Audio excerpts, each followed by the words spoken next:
If you're in a prove them wrong era, this reading is for you. Ace of Cups. Yeah, you just started this era. This is a new era for you.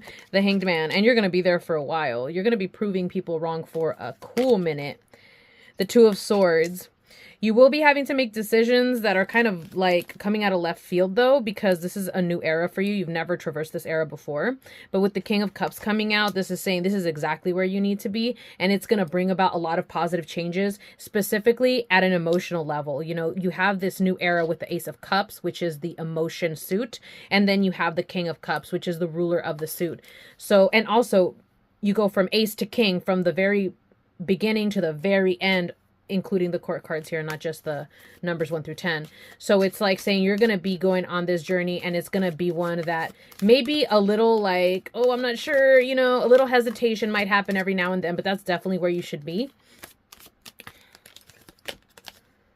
Queen of Swords. Yeah, because you're ready to be the Queen of Swords, actually.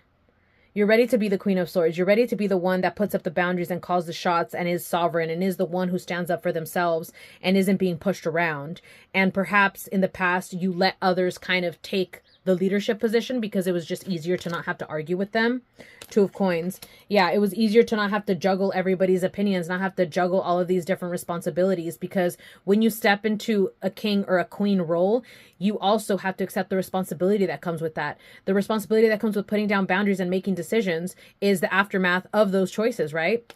So it might feel a little sticky, but that's definitely where you're meant to be, is to be in an era of, you know what? I'm sovereign. I'm powerful. King of Coins. Look at all this royalty. King of Cups, King of Coins, Queen of Swords. Beautiful. King of Coins. Yeah, you're meant to have stability. And perhaps in the past, you didn't feel like that was for you, or like you couldn't attain it. But this era is going to lay the pavement down for you to be able to have that stability that you've always craved, specifically in this lifetime, in the mundane, in the world, in a physical level, whether that be all or both. I want to say all, but health, wealth, and then obviously I think health is wealth. So there you go.